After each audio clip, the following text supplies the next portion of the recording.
senhoras senadoras, senhores senadores, as pessoas que nos acompanham pela TV Senado, os que nos acompanham pela Rádio Senado e pelas redes sociais. Senhor presidente, as ruas do Brasil estão tomadas desde o início da manhã desta terça-feira em um amplo e democrático movimento em defesa da educação pública. São protestos para denunciar o acelerado desmonte o qual passa esse setor sob a gestão desastrosa e bizarra de Jair Bolsonaro. Um desmonte iniciado por Temer, especialmente com a aprovação da Emenda Constitucional 95, que congelou os investimentos e a educação, além de outras áreas relevantes, agora toma proporções devastadoras sob o governo de alguém que sataniza o ensino acadêmico e faz o elogio da ignorância. Todos os programas exitosos criados no Brasil nessa área ou foram extintos ou estão em via de extinção. Pelo mesmo caminho, seguem as instituições federais. Bolsonaro é alguém que tem um caso indissociável de amor pela ignorância. Mesmo antes de ser eleito, seus ataques às universidades e à pesquisa sempre foram virulentos. Uma vez presidente da República, ele tratou de considerar o ambiente acadêmico como um mal a ser combatido, e assim tem agido todos os dias.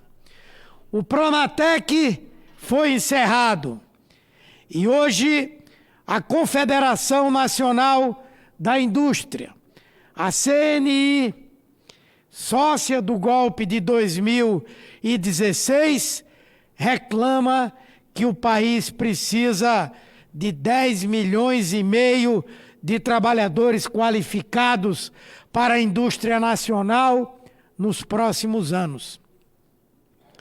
É uma meta praticamente impossível de se alcançar, tendo em conta que ela corresponde a 80% do total dos desempregados hoje no Brasil.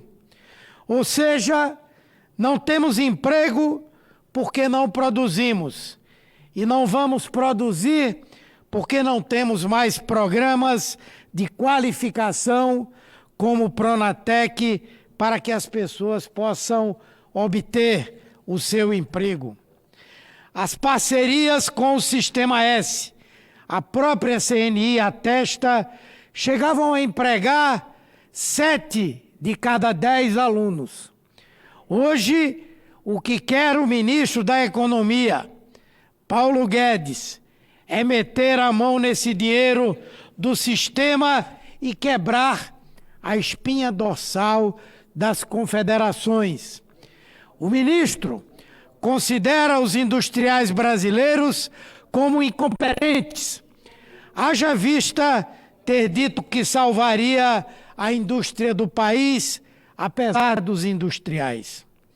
O Ciência Sem Fronteiras, que levou mais de 100 mil estudantes ao exterior nas gestões da presidenta Dilma, também foi extinto. O Enem, um dos mais importantes exames do país, está há quase 6 meses sem coordenador. O FIES e o ProUni perderam totalmente a relevância na inserção de jovens nas universidades, principalmente os mais pobres. Aliás, a máxima desse governo é que universidade é só para quem tem dinheiro, é para uma elite. não pode ter um sistema de acesso universal.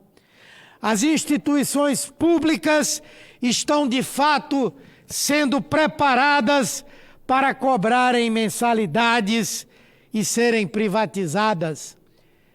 É um esmagamento dos mais pobres e da classe média, especialmente no seu acesso ao ensino universitário. Esse futurice tirado do cérebro baldio desse cidadão, ministro da Educação, Abraão Weintraub, programa que foi muito bem rebatizado com o nome de Faturice. Esse programa é a maior prova disso. É um programa que corta recursos das instituições públicas para asfixiá-las, ao passo que as lança à destruição do mercado. A tudo isso, a irmã do ministro da Economia, que preside a Associação Nacional de Universidades Privadas, aplaude com muito entusiasmo. Na semana passada, mais de R$1 bilhão foram retirados da educação para custear a compra de votos na Câmara dos Deputados, com vistas à aprovação da reforma da Previdência. Dinheiro do povo, usado para retirar direitos do povo. Desse montante, mais de 1/3 foram em cima do Nordeste, o que demonstra, uma vez mais, o viés perverso e discriminatório do presidente da República e desse governo com a nossa região. O próprio ministro da Educação chegou a dizer que não entende por que é que estudante nordestino aprende filosofia e sociologia nas universidades. Certamente, ministro, para alcançarmos a compreensão dos processos históricos e nos livrarmos de ter uma ignorância tão grande como a de Vossa Excelência. Saiba que no ano passado, por exemplo, o Nordeste ganhou 80% das medalhas na Olimpíada Nacional de História. Pode explodir de raiva, bizarro, ministro. Então, as manifestações de hoje, que se repetirão nas próximas semanas são contra os cortes nas bolsas de pesquisa, na educação básica e contra a inviabilização das instituições federais de ensino. Essa última tesourada levou cerca de 20 milhões somente no meu estado, Pernambuco, onde a Universidade Federal, pasmem, senhores senadores, a Universidade Federal de Pernambuco foi obrigada a desligar os aparelhos de ar-condicionado de suas salas porque já não pode pagar a energia elétrica. Mantém-se funcionando apenas a UTI do hospital universitário, laboratórios e lugares que precisam de refrigeração. Tirando esses, acabou ar-condicionado na Universidade Federal de Pernambuco. A mais atingida em nosso estado foi a Universidade do Vale do São Francisco, no sertão de Pernambuco, de onde foram retirados mais de 7 milhões de reais. Uma crueldade com uma região tradicionalmente mais sofrida pelas condições climáticas e econômicas adversas. Eu fico imaginando como não deve estar o senador Fernando Bezerra, líder de Bolsonaro nessa casa, ao ver o presidente cometer um ato de vilania dessa natureza com a universidade mais importante de Petrolina, sua cidade natal e uma das mais importantes de toda a região do Vale do São Francisco. Que constrangimento! O fato é que o Brasil está unido em uma grande corrente em torno da defesa de direitos. Hoje estivemos ao lado de várias companheiras e companheiros parlamentares, estudantes, professores, mas também ao lado de várias organizações da sociedade civil que tomaram a esplanada dos ministérios em protesto.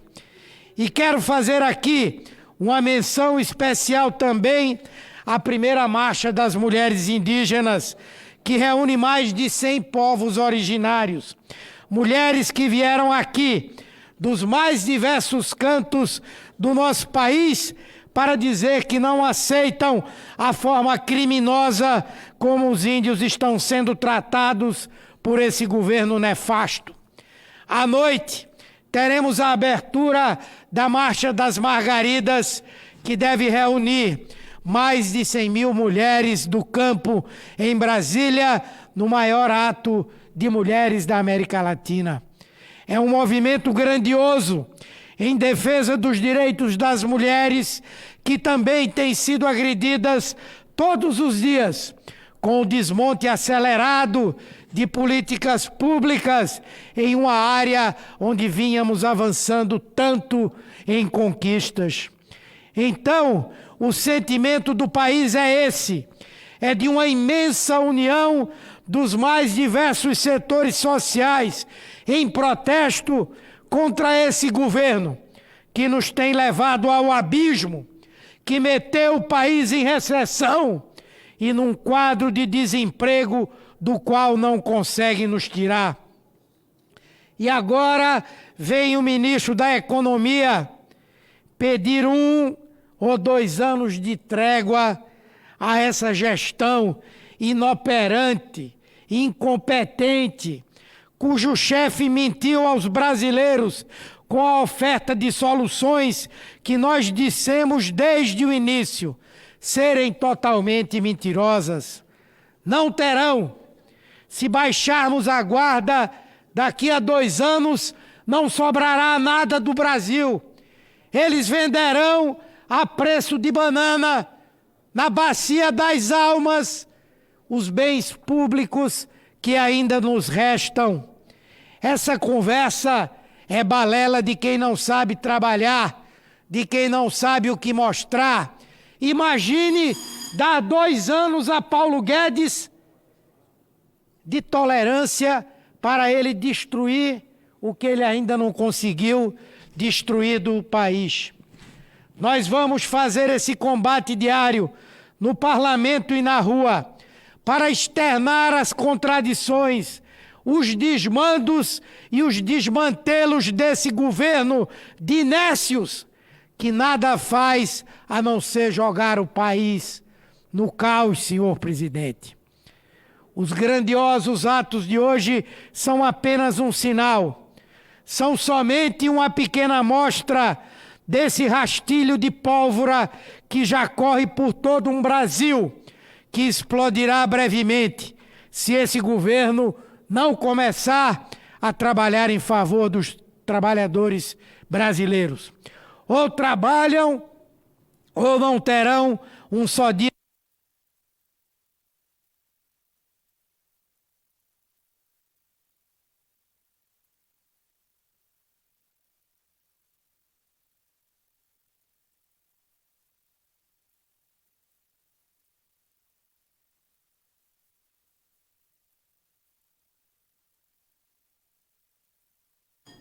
Ou trabalham e mudam essa política de esmagamento do povo, ou muito em breve Bolsonaro vai fazer coro com Macri, que ontem chorou depois de nas primárias argentinas levar uma surra que há muito tempo nenhum candidato a presidente levava naquele país. Essa política que Macri fez lá e que foi derrotada é a mesma que eles estão fazendo aqui. E o povo não é bobo. Na hora certa vai responder a Bolsonaro como os argentinos responderam a Macri. Muito obrigado pela tolerância, senhor presidente. Nenhum problema, senador Humberto Costa. Só lhe peço perdão aqui, não foi...